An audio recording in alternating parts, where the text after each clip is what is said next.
Καλημέρα, καλημέρα.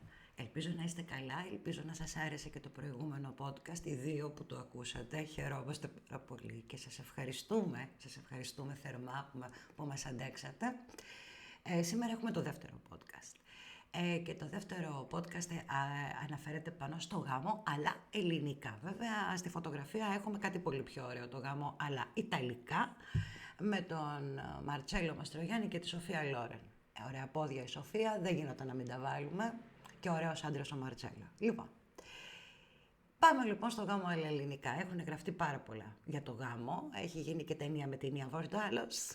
Αλλά εντάξει, εκεί διαπραγματευόταν το πράγμα τελείως διαφορετικά. Εμείς θα τον ξεκινήσουμε το γάμο από κάποιο άλλο σημείο. Που δεν έχει να κάνει τόσο με το δραματικό ή το κωμικό που έχετε δει. Θα τον ξεκινήσουμε και θα το πάμε σποτάκι σε μερικές σκηνές του γάμου. Και μάλιστα θα ξεκινήσουμε από το πού ξεκινάει ο γάμος πραγματικά. Λοιπόν, ο γάμος, άλλα ελληνικά και άλλα μεσογειακά, συνήθως ξεκινάει από το σαλόνι όπου γνωρίζονται οι οικογένειες. Αυτό είναι γνωστό. Εκεί λοιπόν μαζεύονται όλοι, γιατί πλέον το ζευγάρι έχει επισημοποιήσει τη σχέση του. Ναι, τελείως αυτό, άμα το χαρακτηρίσουμε, δεν θα μας έκοβε και το εσουρού και τώρα παίρνει κάτι μέτρα. Και έρχονται οι θείοι και οι θείες. Άρα γέλιο.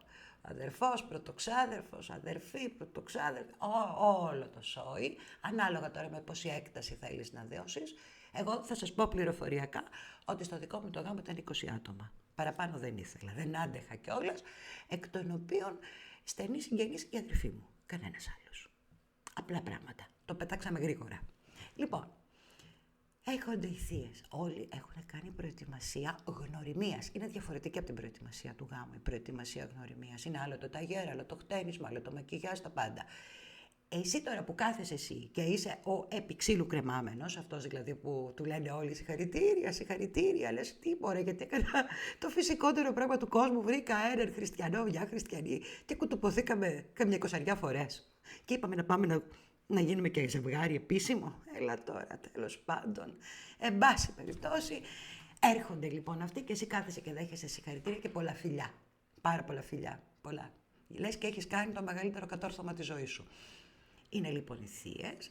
Έρχονται οι θείες όλες. Χαμόγελο, τζόκερ μετά το εγκεφαλικό. Έχει πέσει το κραγιονάκι επάνω παστομένο μαζί με την πούδρα της θείας, την κλασική. Και λες, Alzheimer, Botox, combo 2 σε 1, το έχουμε το πακέτο σε προσφορά, το έχει πάρει αυτή. Την αγαπάς τη θεία, αλλά ρε θεία, ήταν ανάγκη να πέσεις τόσο styling, έλα πιο απλή, έτσι κι αλλιώς δεν θα ζήσει που δεν θα ζήσει αυτό που πάω να κάνω. Έλα να το πάμε παρακάτω, έλα πιο απλά. Όχι, η θεία θέλει να σε τιμήσει. Και έρχεται η θεία. Και έρχονται και οι θείοι, γιατί η θεία έχει και θείο πάντα. Είναι σύζυγος ή είναι αδερφός και έρχεται η συμβία, τέλος πάντων υπάρχει και ένας θείος. Γιατί οι θείες ποτέ δεν πάνε ασυνόδευτες.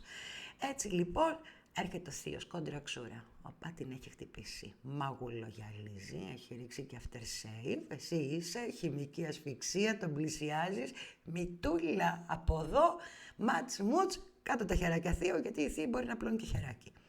Και η σκέψη που έχει στο μυαλό σου είναι δεύτερο τελευταίο σπασμό. Ωραία φίλε, χαιρετίσματα στο δεύτερο υπόγειο και ζωή σε λόγου μας. Δεν ξεμπλέκουμε. Μπλέξαμε λέω άσχημα, πολύ άσχημα εδώ πέρα. Και μεταξύ μας, αυτή η τελετή είναι σαν να συνοδεύουν την Περσεφόνη χωρίς το τραγούδι στον Άδη. Και έρχονται όλοι να σου πούν καλό κατεβόδιο, Περσεφόνη μου. Εσύ τώρα, μα είσαι νύφη, νομίζεις ότι πας για την ευτυχία, αλλά αφού καριάρα, δεν ξέρεις τι σε περιμένει στον κάτω κόσμο της οικογενειακής εστίας, γιατί αυτό οι θείες και οι μανάδες δεν το λένε. Το λένε σαν παράπονο, αλλά εσύ επειδή είσαι στα ντουζένια σου, μπες, βγες, εφηβείες, ιστορίες και τα σχετικά, δεν πολύ δίνεις βάση, λες, έλα μπορεί και αυτή παραπονιέται, μια χαρά περνάει. Δεν ξέρεις ότι από πίσω κρύβεται πόνος αιώνων. Ναι, γιατί έχει πάρει και της μάνας της τους πόνους και τους κουβαλάνε. Όλες μαζί. Όπως και ο πατέρας που τον βλέπεις να γκουμαχάει και να έρχεται σιωπηλός εκεί και βλοσιρός. Και αυτός κουβαλάει από πίσω, είναι σαν τον Ντοστογεύσκι. Του έδωσε το βράχο ο προηγούμενος είχε δώσει κι άλλο βράχο και πήγε. Αυτός κουβαλάει Everest, αυτός ο κακομοίρης πάνω του και λες, άντε πήγαινε κι εσύ. Δεν το έχεις καταλάβει αν δεν μπεις μέσα στο σκηνικό. Έτσι λοιπόν πας και εσύ ως Περσεφόνη, γιατί λες τώρα εντάξει θα κοπούν οι ελευθερίες. Πού θα πηγαίνω εγώ με τις κολλητές. Και άμα τον βαρεθώ αυτόν, και άμα με βαρεθεί αυτός, τι κάνουμε ρε φίλε εδώ πέρα. Γιατί πρέπει να έχουμε και ένα κοινωνικό, ας πούμε, κάπως να φαινόμαστε ότι κάτι κάνουμε μαζί. Τα σκέφτεσαι αυτά εκείνη την ώρα, αν είσαι λίγο περίεργο μυαλό, αλλά δεν σου βγαίνει και πολύ και κάθεσαι εκεί και το δέχεσαι. Και από την άλλη, εσύ είσαι η Περσεφόνη και το δέχεσαι. Άμα ο Ορφέας, ο άλλος, ο Λεβέντη μου, όρμα, δώστα, να βγει ο μικρός εκδικητής σήμερα το βράδυ. Ρε Θείο, του λες, έχει βγει ο μικρός εκδικητής από τον καιρό που ήμουν πιτσιρίκι. Τώρα θα βγει ο μαχητής στους Σκότους. Όχι ο Θείος, τώρα αγόρι μου να τη βάλεις κάτω. Δίνουν και κάτι τέτοια οι θείοι, κάτι συμβουλές του θανάτου τέλειος, λόγω τιμής. Και συγχωρήστε με το γέλιο, αλλά δεν γίνεται να μην γελάσεις με όλα αυτά τα πράγματα. Και αυτός ο καημένος τώρα έχει και αυτός ένα ρόλο που θα τον πούμε. Αυτός τώρα πρέπει να έχει, περπατώντας την καλλιτεχνική έγκλη του Ορφέα. Πρέπει να είναι ωραίος. Ό,τι και να είναι πρέπει να είναι όμορφος. Αυτός να είναι εμφανίσιμος, να πούνε όλοι να, τον πήρε, το κελεπούρι, τον ομορφάντρα. Να περπατάει και να είναι περήφανη δίπλα του. Γιατί αν δεν είναι ομορφάντρας, δεν είσαι περήφανη. Ένα περίεργο. Τώρα το τι σημαίνει ομορφάντρας στην Ελλάδα, αφήστε το. Έχουμε μεγάλη γκάμα. Μεγάλη γκάμα, δεν το βρίσκεις πουθενά, οπότε όλοι ομορφάντρες είμαστε, είναι. Και μετά πρέπει να έχει τη σωματική δύναμη του Ράμπο. Κυλίτσα, όχι, να πούμε ότι είναι κυλίτσα γυμναστήριο από την πόλη την πρωτεΐνη, να το πούμε. Και όσοι στα γυμναστήρια συναντάμε κάτι τύπους οι οποίοι είναι αγχωμένοι και έρχονται και του λένε φτιάξε με του γυμναστή, δεν του ζητάνε τίποτα περίεργο. Πας εσύ μετά από λίγη και του λες παλικάρι πότε παντρεύεσαι. Σου λέει κοίταξε να σου πω είναι Απρίλης και εγώ τον Οκτώβριο έχω γάμο. Καλά 40. Καλά 40. Δώσ' του λες. Δώσ' του και πολύ πρωτεΐνη και πολύ κάρδιο και πολύ αέρο για να κάψεις και ένα παχάκι από τα πλαϊνά και να προχωρήσεις ακάθεκτο στον δρόμο της δόξας. Και φεύγεις και λες άρε φουκαρά. Άρε φουκαρά. Αυτούς τους προσέχεις γιατί δεν κοιτάνε δεξιά και αριστερά. Συνήθως αυτοί έρχονται με την μέλουσα συμβία. Θέλουν και οι δύο να φτιάξουν κορμί. Βέβαια, έρχονται με τη μέλουσα συμβία και αυτή το μάτι κέρβερος. Δεν πλησιάζει γυναίκα και κάθεσαι εσύ, ας πούμε, στα όργανα και το κοιτάς αυτό και λες αυτό το ζευγάρι. Τι ευτυχισμένο που θα είναι. Αυτός ο φουκαράς δεν τολμάται να κοιτάξει. Τέλος πάντων, αυτή κοιτάει ελεύθερα. Συνήθως οι κέρβεροι κοιτάνε ελεύθερα. Και μετά, αυτός ο καημένος, εκτός λοιπόν από την καλλιτεχνική έλγκλη του Ορφέα και την σωματική δύναμη του Ράμπο, πρέπει να έχει και το στομάχι της Τρουθοκαμήλου, δηλαδή εκεί γιατί έχει πεθερά αυτός ο δόλιος και η πεθερά την έχει μεγαλώσει την άλλη σαν πριγκιπέσα. Το καινούριο είσαι η πριγκίπισσά μου, είσαι η πριγκίπισσα της ημέρας, γιατί εγώ θα ήθελα να είμαι η Ζωζό Σαμπουτζάκη, πριγκίπισσα της νύχτας, ας πούμε, και να καίει ο άλλος τα 500 ευρώ για πάρτι μου. Γιατί να είμαι πριγκίπισσα της ημέρας, δεν το καταλαβαίνω αυτό. Τέλος πάντων, τα κοριτσάκια την τρώνε την πετριά από μικρά, το σφινώνουνε στον εγκέφαλο. Εσύ πρέπει να είσαι έτσι, και εσύ είσαι έτσι, και έτσι, και έτσι, και έτσι. Και βγαίνει αυτή με ένα εγώ φουσκωμένο. Αυτό το εγώ σιγά σιγά αρχίζει και ξεφουσκώνει, γιατί και ο άλλος έχει μεγαλώσει σαν το πριγκιπόπουλο της ημέρας και της οικογένειας. Συναντιόνται τα δύο και πριγκιπόπουλα, τρώνε τα μούτρα τους μία, τρώνε τα μούτρα τους δύο και τελικά βρίσκεται το θύμα και για τον ένα και για τον άλλον που θα τους αντέξει. Και εκεί τελειώνει η ιστορία. Έτσι λοιπόν αυτός πρέπει να έχει αναπτύξει και γερό στομάχι, διότι θα έχει τα φαρμακερά σχόλια και την κριτική της πεθεράς του. Όπως και οι άλλοι βέβαια θα έχει τα φαρμακερά σχόλια και την κριτική της πεθεράς, η οποία θα μπαίνει πάντα και θα λέει εγώ έτσι δεν το έκανα. Ναι κυρία μου, γιατί εσύ παντρεύτηκες πριν 40 χρόνια και πριν 40 χρόνια ήταν αλλιώς τα πράγματα. Τώρα είμαστε 40 χρόνια μετά και είναι έτσι τα πράγματα και μετά από 40 χρόνια δεν θα ξέρουμε πώς θα είναι τα πράγματα. Τι δεν θα έκανες δηλαδή, δεν το κατάλαβα. Εν πάση περιπτώσει, πονεμένες ιστορίες οι πεθέρες, αφήστε το, είναι ειδική κατηγορία. Δηλαδή, αν ήθελα να κάνω κοινωνικό, μια χαρά τις έπιανε και αυτό στο στόμα μου, αλλά δεν θέλω. Και έρχονται λοιπόν τώρα και σου λένε ότι ο γάμος είναι μια διαδικασία που θα κρατήσει για όλη σου τη ζωή. Λες, ψύχρεμα τώρα ρε παιδιά, 3-4 χρόνια και το 80% από τους γάμους που δηλώνουμε από τη Μητρόπολη, από το Δημαρχείο, θα βρίσκονται στα διαζύγια και θα συχαίνεται το ένα στον άλλον. Πού το πάμε, γιατί το παιδεύουμε τόσο? Πάμε τσακά-τσακά να το κάνουμε, μας πάρει και είδηση κανείς από την παρέα. Όχι, σου λένε, εσύ είσαι δικό μας παιδί. Εσύ δεν θα αποτύχεις ποτέ. Εσύ, γιατί, κοίτα εμάς, όλοι επιτυχημένοι γάμοι εδώ πέρα. Κοιτάς και εσύ από εδώ, κοιτάς από εκεί, λες τώρα, με δουλεύει ή το πιστεύει αυτό που λέει? Δεν το ξέρεις. Δεν το ξέρεις. Δεν το ξέρεις αν το πιστεύει. Ή και τα δύο μαζί. Και σε δουλεύει και το πιστεύει ταυτόχρονα. Αυτό είναι φοβερό στην ελληνική οικογένεια. Δηλαδή, ακούς το ίδιο πράγμα και λες εντάξει τώρα, τι να λέμε, άστε το. Και εσύ τότε, αφού το ακούσω αυτό, πρέπει να δώσεις μια απάντηση, γιατί έχει καρφό στο μάτι, ρε παιδί μου, εκεί, στο δικό σου, την κόρη σου, την παρακολουθεί. Προσπαθεί να δει αν έχεις καταράκτη, μοιοπία, ξέρω εγώ. Της λες αλήθεια, θεία, έτσι. Έτοιμος, να, αλήθεια θεία. Λέει, ναι παιδί μου, σου λέει, αλήθεια σου λέει θεία. Ήτανε, όντως οι γάμοι πέτυχαν και λες, βρε Χριστιανή μου, εσύ έχεις την ηλικία της Ακρόπολης και ο άλλος ήταν συμπολεμιστής του Διγενή Κρήτα στα Μπαρμαρένια Αλόνια. Τι κάθεσαι και μου λες τώρα, ποια αλήθεια? Όχι, σου λέει, θα πετύχει γιατί ο γάμος θέλει συνταγή. Ποια συνταγή? Μια συνταγή για το μουσακά. Καλοδεχούμενη. Καμιά δύσκολη πάλι, άντε καλοδεχούμενη, αλλά συνταγή γάμου. Δεν σου έχει πει η μαμά σου, θα σου πει και τέτοια, γιατί πρέπει λίγο να πει και η μαμά. Δεν έκανες και εσύ δουλειά να της πεις αυτήν εδώ, της άχρηστης, της μικρής, που πάει. Έχει τη συνταγή του, έχει αυτό του, έχει το εκείνο του και σου ραδιάζει εκεί πέρα διάφορα. Μπορεί να σε κρατήσει και μία ώρα, 2. Μέχρι που τους λες θα περάσω θεία να τα πούμε για καφέ και να είμαστε οι δυο μας. Ναι, παιδί μου, όποτε θέλεις, όποτε θέλεις. Και έρχεται και ο θείος Περικλής, ή Κλής, ή Κλικλής. Έχει ακουστεί και αυτό. Λοιπόν, ο θείος Περικλής έχει και αυτός πετυχημένο γάμο. Αυτός είναι που θα σου πει, σε πάω για κρεμάλα, παιδάκι μου. Ο ακρέμαστος, ο παντρεμένος, πλην όμως τσαχπίνης ο θείος Περικλής. Διότι όλοι ξέραμε ότι ο θείος Περικλής όχι απλά άπλωνε το χέρι του, άπλωνε και άλλα πράγματα σε όλες τις γραμματείς στη δεκαετία του 80 εκεί στο κέντρο της Αθήνας και ήταν όλες ανιψούλες, από ποιο χωριό δεν ξέρουμε, ήταν όλες τσαχπινούλες. Επίσης δεν ξέρουμε. Και αγοραστήκαν και κάτι αυτοκινητάκια, μια φορά και ένα μικρό διαμερισματάκι και πήγανε στα διάχομαι. Φτάσανε έξω από τον δικηγόρο με τη θεία όταν το έμαθε να γίνει το απονενοημένων διαζύγιων. Και ο θείος Περικλής φυσικά, επειδή έχει καλοπεράσει τη ζωή του και τους έχει δουλέψει όλους και τον εαυτό του πάνω απ' όλα, αλλά εντάξει, έχει δουλέψει και τους υπόλοιπους, είναι αυτός που θα σου δώσει και τη χαριστική συμβουλή και θα σου πει ηθική παιδί μου, ηθική και εντομπροσύνη στο γάμο και πάνω απ' όλα ειλικρίνεια. Και λες εντάξει, αυτός πήγαινε, ψαχούλευε και γύριζε μετά και έδινε αναφορά στη γυναίκα του. Δεν δικαιολογείται διαφορετικά.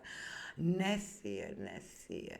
Και έτσι λοιπόν μπαίνει και το ξενοπίδημα στο γάμο, με το after shave μαζί και όλοι μαζί είμαστε αθάνατοι σαν το Διγενή Κρήτα. Ή τουλάχιστον πιστεύουν όλοι ότι θα γίνουμε κι εμείς αθάνατοι σαν τους συμπολεμιστές του Διγενή Κρήτα και τις απογόνους της Μπουμπουλίνας και της Ακρόπολης να δίνουμε συμβουλές στους επόμενους. Δεν σφάξανε. Έτσι λοιπόν φτάνουμε στο επόμενο κομμάτι, που είναι η ίδια η Εκκλησία. Εκεί που το κανάβεραλ και η εκκλησιαστική δίσκο έχουν κυριολεκτικά δώσει ραντεβού. Και τι ραντεβού? Αμετάκλητο, δεν αλλάζει με τίποτα αυτό το ραντεβού. Και εσείς τώρα έχετε δει και κάτι ταινίες εκεί με διαστημόπλια και πιστεύετε ότι η NASA επιστρατεύει πολύ φαία ουσία και ανθρώπινο δυναμικό για να στείλει τα διαστημόπλια στο διάστημα, αλλά δεν έχετε ζήσει προετοιμασία στολισμού σε ελληνική εκκλησία, όπου έρχονται φυσικά όλοι οι ειδικοί, αυτοί που θα σου πούνε πώς θα κάνεις τι, αυτοί που έχουν απόψεις, που έχουν κάνει και γάμους στην Αμερική και πολλούς γάμους Ντουμπάι. Πολλούς γάμους. Έχω γνωρίσει εγώ τέτοια περίπτωση με γάμους στο Ντουμπάι, που οργάνωνε γάμους στο Ντουμπάι και μου είπε να οργανώσει και το δικό μου τον δεύτερο. Λέω ούτε Ντουμπάι, ούτε γάμος, ούτε διοργάνωση. Παρακαλώ, δεν παντρευόμαστε. Μα όχι, λέει, μα θέλετε, ελάτε. Να ζήσετε το όνειρό σας. Κάπως έτσι λέγονταν η εταιρεία. Λέω, τι λες, Χριστιανή μου, άσε μας ήσυχους.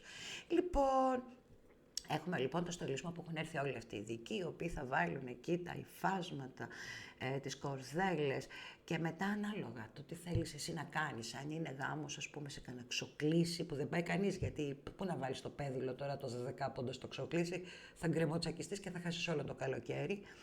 Αν είναι γάμος σε ξοκλήσι, θα σου βάλει εκεί πέρα τα φαναράκια, καμιά λεβάντα, κανένα έτσι πιο άγριο λούλουδο. Και θα είναι ένας γάμος σχετικά υποφερτός, γιατί άμα βαρεθείς και ως καλεσμένος, κοιτάς και τη θάλασσα και άμα μετανιώσεις, μπορείς να πεις εγώ τώρα πέφτω και να σε κρατήσουν και να γλιτώσεις και πιο γρήγορα, να γλιτώσεις και τα έξοδα του διαζυγίου.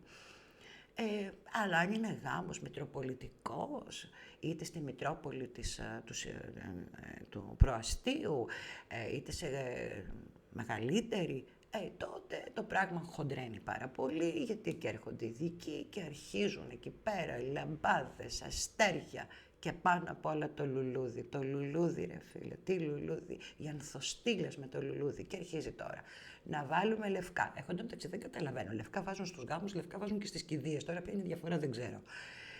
Να βάλουμε λευκά οπωσδήποτε. Γιατί υπάρχει αγνότητα. Ποια είναι η αγνότητα? Τα πιο αγνά είναι τα 5χρονα, ας πούμε. Τι μου λέτε τώρα? Η νύφη είναι αγνή, γι' αυτό φοράει και λευκό νηφικό. Αυτό μας μάρανε. Σημειωτών εγώ δεν φόρεσα νηφικό. Σε την αηδία εγώ δεν τη φόραγα. Λοιπόν, η νύφη λοιπόν φοράει λευκό νηφικό, η νύφη είναι αγνή. Παιδιά, η νύφη έχει βγάλει τα μάτια της πάρα πολλές φορές. Πού είναι η αγνότητα της νύφης? Άρα το προσπερνάμε. Η νύφη πρέπει να είναι αγνή και το χτένισμα πρέπει να είναι αγνό της νύφης. Έτσι μια χαλαρή κοτσίδα με λίγα λουλούδια, έτσι ένα λίγο μεσαιωνικό. Τις μεσαιωνικές πριγκίπισσες τις πήγαιναν για κρέμασμα, αλλά έχει μείνει το ρομαντικό, το θέλω ρομαντικό, το χτένισμα. Η πιο έτσι, αυτή που θέλει να πάρει το κοντρόλ του σπιτιού, συνήθως διαλέγει κάτι πολύ κολλημένο, έναν κότσο πολύ αυστηρό, του τύπου «Ακού μάγκα, τώρα είμαι η γυναίκα σου». Καταλαβαίνεις τι έχει να γίνει, δεν το λέει, το υπενήσεται, του βγαίνει πολύ όμορφη και πολύ αυστηρή. Σαν να του λέει τώρα μην κουνιέσαι, ό,τι έκανες, έκανες. Έρχεται λοιπόν ο στολισμός με τα λευκά και φυσικά πρέπει να υπάρχει και ένα άλλο χρώμα. Εκεί τώρα λοιπόν παίζει η κατάσταση. Μπορεί να υπάρχει το κόκκινο του πάθους, γιατί το ζευγάρι αυτό είναι πολύ παθιασμένο. Αυτό το ζευγάρι έχει πολύ πάθος μεταξύ τους. Τέτοιο πάθος, πότε να νομιγένει το γίνει κανένας καυγάς, ο πόλεμος των ροζ μπροστά τους, τίποτα. Είναι ταινία της Disney. Ή αν θεωρηθεί ότι είναι πολύ έτσι, πολύ καυτό το κόκκινο αυτό του πάθους, να πάμε σε ένα ροζ που εντάξει υποδηλώνει και πάθος, αλλά το πάθος αυτό είναι κρυμμένο έτσι κάτω από το λιντζερί, δεν φαίνεται. Είναι ένα πάθος το οποίο θα βγει πολύ αργά και θα σκάσει, ας πούμε. Και συνδυάζεται και με την αθωότητα της νύφης πάντα. Ο γαμπρός πρέπει να είναι περπατημένος. Πρέπει να τα έχει κάνει τα χιλιόμετρα ο γαμπρός. Δεν γίνεται γαμπρός απερπάτητος, τη γουρούνι στο σακί θα πάρουμε. Αυτό είναι κλασική ατάκα. Έτσι λοιπόν, πάμε με τη χαμένη αθωότητα που δεν λέμε ότι είναι χαμένη. Τι να πούμε τώρα. Προχωράμε λοιπόν στο επόμενο στάδιο μέσα. Το φωτορυθμικό που το πας. Έχουμε το φωτορυθμικό.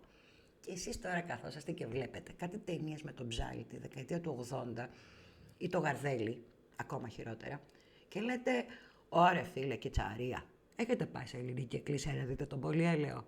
Και πείτε μου, αυτό το πράγμα δεν είναι η θρησκευτική δισκομπάλα?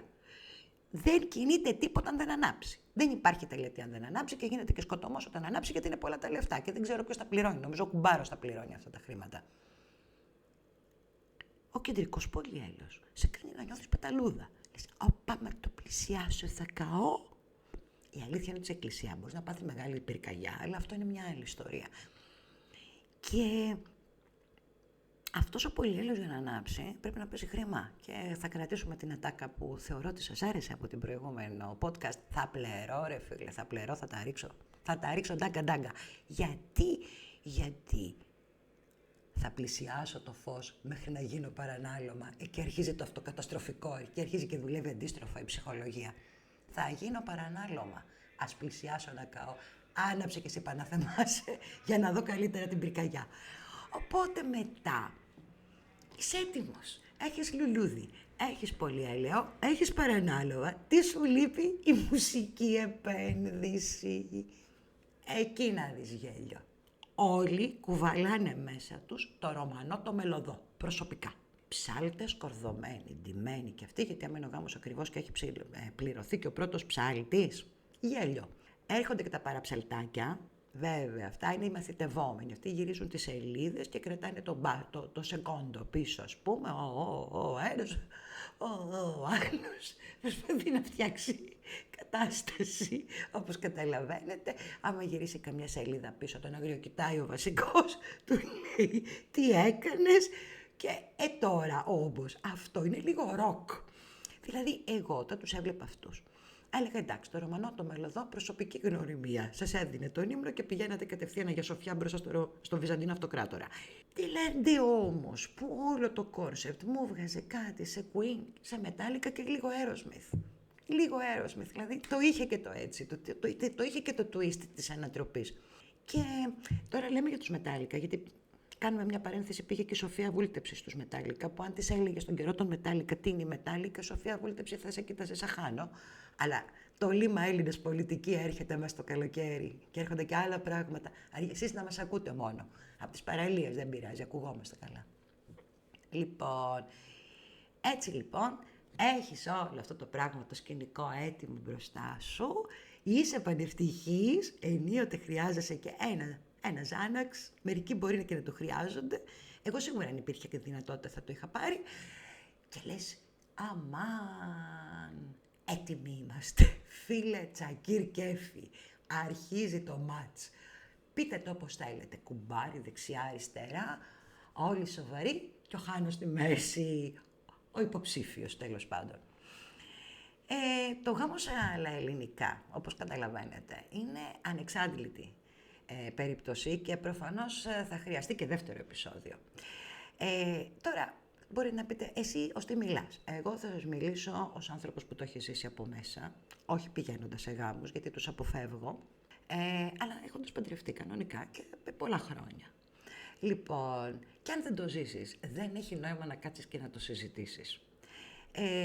Και γιατί πιστεύω ότι πρέπει να βγει τόσο ολόκληρος μέσα στην ιστορία. Λες, εντάξει, αυτό ήτανε, πάμε να το κάνουμε τώρα και ό,τι βρέξεις κατεβάσει, εδώ είμαστε. Εντάξει, το λες αυτό το ηρωικό, δεν ξέρουμε κατά πόσο μπορεί ο καθένας μας να το κάνει, αλλά εγώ έχω ένα trademark σε αυτό το γάμο, το οποίο δεν το έχει κανείς. Όταν λοιπόν πήγαινε να οριστεί η ημερομηνία γάμου, πετάω το εξής θεϊκό, που δεν το κατάλαβε και κανένας. Η Παρασκευή 29 Μαΐου σας αρέσει σαν ημερομηνία. Παρασκευές είναι τρελές, διότι σου λέει ο άλλος, ναι, θα πάνε σε γάμο, θα ξενυχτήσουν σίγουρα και έχουν και το Σαββατοκύριακο να συνέλθουν. Και η Παρασκευή δεν είναι και ιδιαίτερη μέρα για γάμο. Μου λένε είναι πάρα πολύ ωραία, μας βολεύει όλους. Πάμε λοιπόν 29 Μαΐου, λέω. Αν είναι να το κάνουμε, νωρίς κιόλας. Και μάλιστα είχα πάντα την απορία. Μα κανείς λέω δεν διαβάζει ιστορία. Εγώ πέταξα μια ημερομηνία εντελώς συμβολική. Είναι η μαύρη μέρα του ελληνισμού που ο Μωάμεθο Πορθετής πήρε την Κωνσταντινούπολη. Παρασκευή, σαν αύριο. Και εγώ Παρασκευή παντρεύτηκα, κυρίες και κύριοι, 29 Μαΐου. Ήξερα από την αρχή τι θα ακολουθήσει. Ευτυχώς δεν κράτησε 1000 χρόνια όπως η Βυζαντινή Αυτοκρατορία. Δηλαδή, εντάξει, και μούμιας δεν μας έβγαζαν παντρεμένους, αυτό δεν λέει. Και έτσι λοιπόν, το έχω το γαμότο του πειράματος που λένε και το ξέρω από μέσα. Αλλά ήξερα να το τρολάρω και από την αρχή. Και ευτυχώς δεν είχε και πολύ σόι, διότι ήμουν ένα σεμνό παιδί, το οποίο είπε: μη μας πάρουνε χαμπάρι, πάμε να παντρευτούμε τώρα, τελειώνουμε, να τελειώνει το μυστήριο, ό,τι είναι, γιατί δεν μας παίρνει παραπέρα. Έτσι λοιπόν αφιερώνουμε αυτό και το επόμενο podcast στο γάμο αλλά ελληνικά. Ορκίζομαι δεν θα ξανασχοληθώ με αυτή την ιστορία, ποτέ το ποτόν, και αυτό το αφιερώνουμε σε όλα τα κοινωνικά πειράματα που δεν μάσησαν από το πανηγύρι. Και ναι γάμα αγαπητέ, και εσύ τέτοιο μούτρο και τέτοια περίπτωση είσαι, δεν μάσησες από το πανηγύρι.